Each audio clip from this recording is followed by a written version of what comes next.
If you find somatic work challenging or you feel worse afterwards, you might be missing resourcing, which is the art of creating safety in the body. And I use this a lot. There's many times I've been triggered and I've been trying to feel my feelings, but the body feels kind of tense. I don't really feel safe enough to go there. And so there's things we can do to help us feel safe enough. There was an example recently. I was exploring a sense of loneliness. It was financial challenges recently. There was some money stuff. And for some reason at the heart of that, I actually just felt lonely. That was what was there, surprisingly. But I could feel that it was kind of tense. It was like in my sort of breast here. And it felt tense and protected. I couldn't really get into it. And what I often use as a resource, there's a spiritual teacher called John Butler. He has a YouTube channel called Spiritual Unfoldment.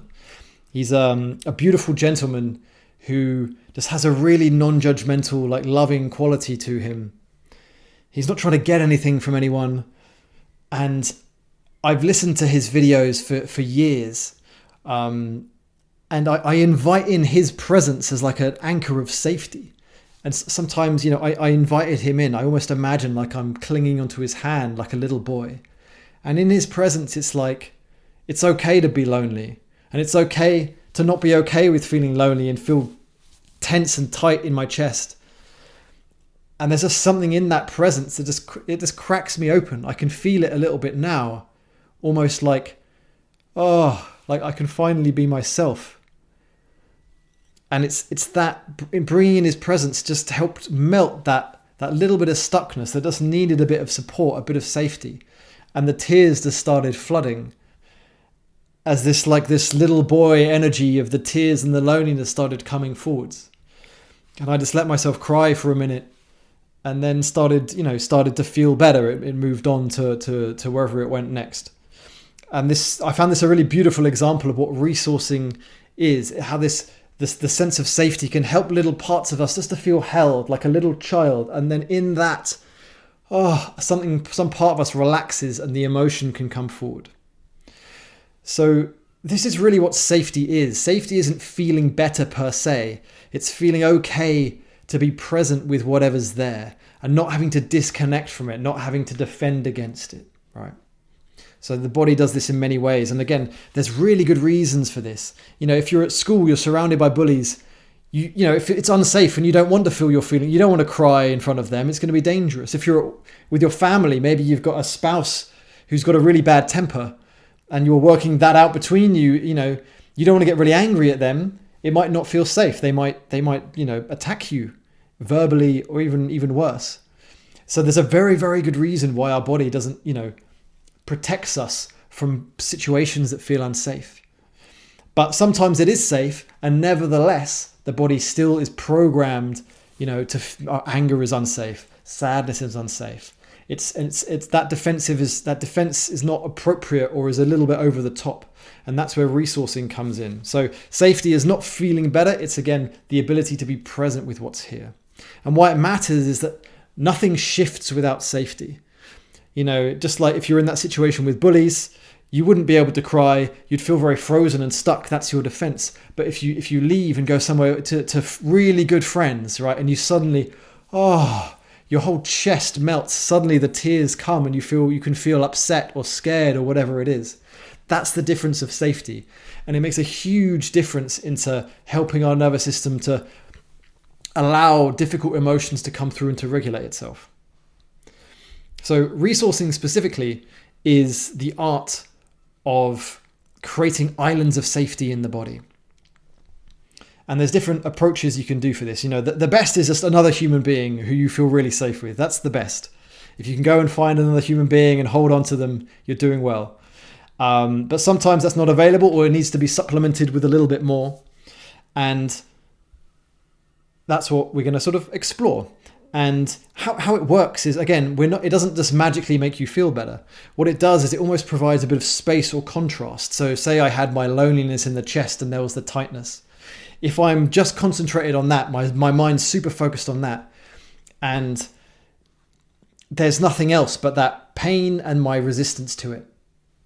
Whereas with resourcing, these islands of safety provide a bit of contrast. Not only is there the pain, there's also this supporting figure of John Butler with me, right?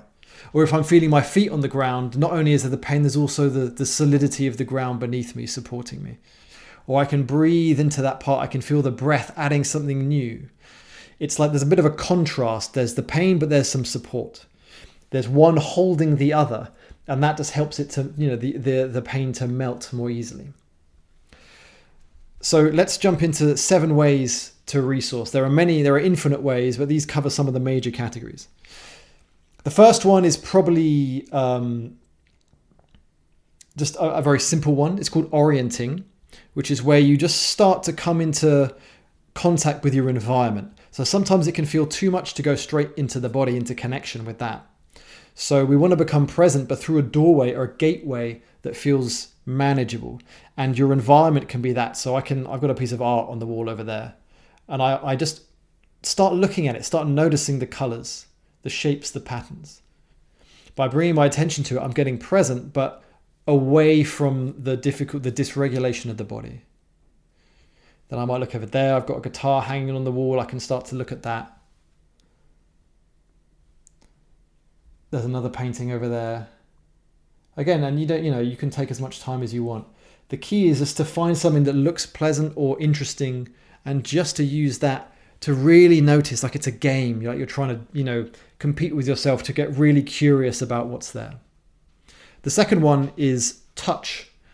So this is a really fundamental one. Humans are so built for touch. Our skin, has so many receptors that respond in unique ways.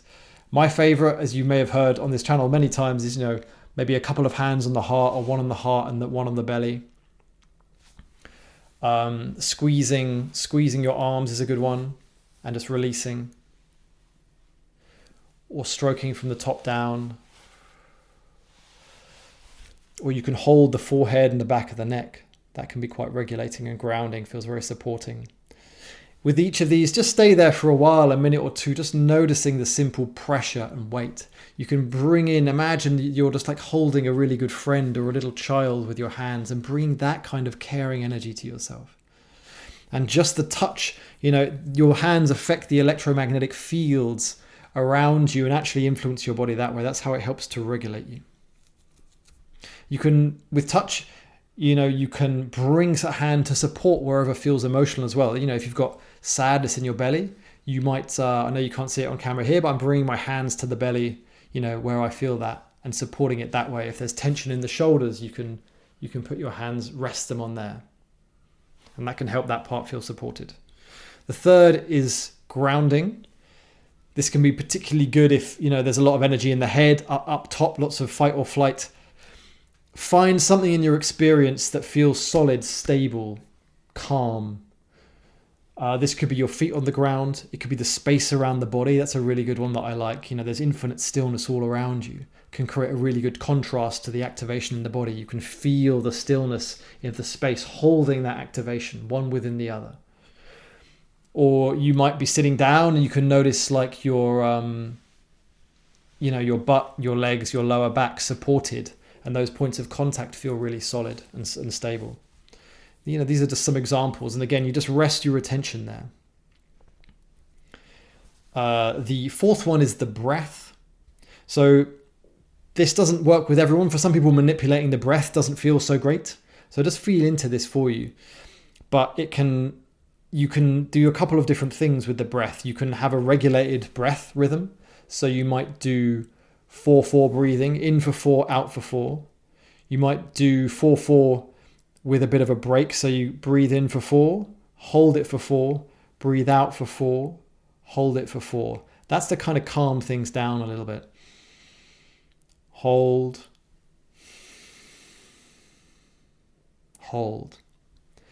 Or you can breathe into the actual space that feels dysregulated, that feels uncomfortable. If there's tension in the chest, you can almost imagine that part of your chest is like a lung, like the tension there is a lung that's just gently expanding and contracting. Again, you're not trying to get rid of it when you're breathing into it. You're almost trying to experience it more fully. But by breathing into it, you can penetrate it more fully with your attention, with your awareness. And that's the support. That's what makes the difference. In none of this are we trying to get rid of how we feel, because that just makes it hold on more tightly. The fifth one is a safe place. So you can imagine a place where you have felt safe or happy, and it could be real or it could be imagined. So maybe there's a memory of a holiday you went on as a kid and you were running around this beach and it felt great. You want to imagine it, see it in all its details, feel the sand beneath your feet. And just going there can help you just bring in a little bit of a change of energy in the body. Or it could be imagined. You can imagine like a castle on the moon where you feel super safe. And there's a big drawbridge and a moat and no one can find you. And you're curled up reading a book. And you bring that to life in your mind, and that helps you to be present with what's going on. The sixth one is, I call it the loving being resource. This is where you invite in, this is more like the John Butler example I gave at the beginning, where you invite in a being to support you that has some positive qualities. They're loving, they're not judging, they're very accepting or caring. And it could be a friend or a pet or a teacher. It could be a spiritual figure. It could be some nature avatar. The sky is the limit. And this can be really, really powerful, this one, because it's got that sense of connection with another being, that relationality, which is really beautiful. I quite like to stack this one with touch. You can stack these however you want. I sort of bring in John Butler, or I bring in like a circle of really good friends who I have, and just like put my hands on my body and just imagine they're with me, supporting me, maybe touching their hands on my chest. That's really supportive. The seventh category is similar but a little different. You sort of imagine your ideal parent figure. Your parents probably had flaws. And this is a space, not to imagine something to replace them per se, but just if another figure that will take on that role temporarily, and exactly what they would be like. They have infinite patience and kindness, and they're there for you whenever you need them. They might look a certain way. You can take your time to craft this persona, this figure, and really connect with them in your mind, really start to connect with them. And the more you imagine them, the deeper that connection can go. I know I've got some clients who've been building their relationship with their resources for years, and they get a really strong connection to this being that they invite in, or this parental figure. And it makes a huge difference to their sort of ability to connect to themselves and allow the emotions, because they feel so much safer with that figure there. So like I said, you can play with these and you can combine them and stack them and just experiment and find one or two that work well for you, and then just stick with those. Not all of these work for everyone, and so there'll be 1, 2, 3 that you'll find are just your favorites, and then you want to deepen your connection with those. So let me quickly, we'll end with just a short guided practice, and there'll be longer ones you'll be able to find on my channel. But I'll just stack a couple of resources now, and you can just sort of follow along and bring in whatever works for you. So taking a moment just to get present.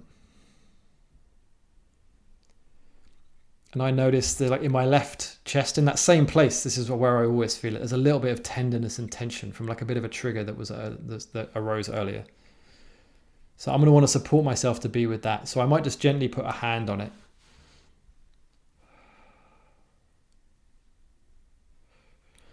And just notice the pressure of the hand. Bring in like a little bit of care for that part of me, like I'm just trying to hold it and let it know that I'm there.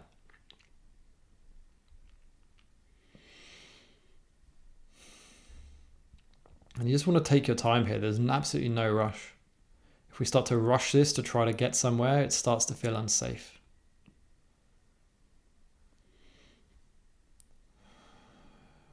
Maybe just breathing gently into that part of me.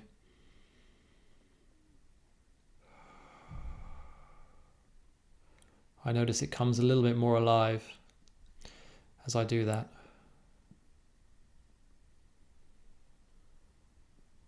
A little bit of sadness starts to come up, just a whiff out of that kind of tension and tenderness.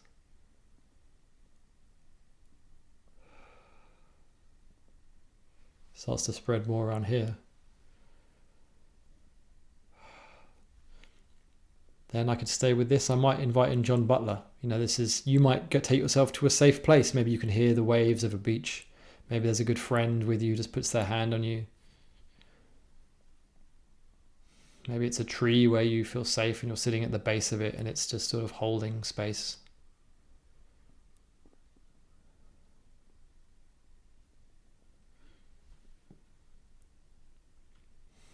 So I bring in John.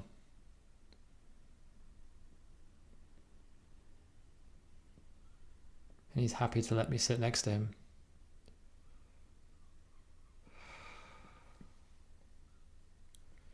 I feel a little bit more sadness coming up. I wasn't even quite expecting this, but there's genuinely some hurt here.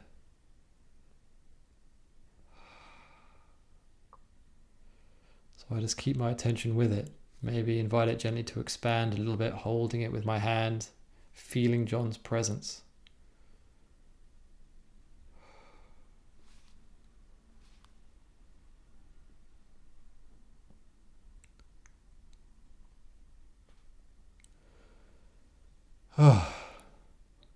There's a little rush of tingles and something relaxed slightly.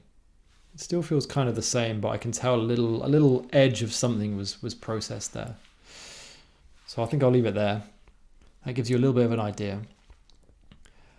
And if you have any more questions, drop me a comment, like, subscribe, and so on. If you do want some support, I work with people one-on-one to help them feel safe enough to go in their body and connect to themselves and heal through feeling. That's all for now.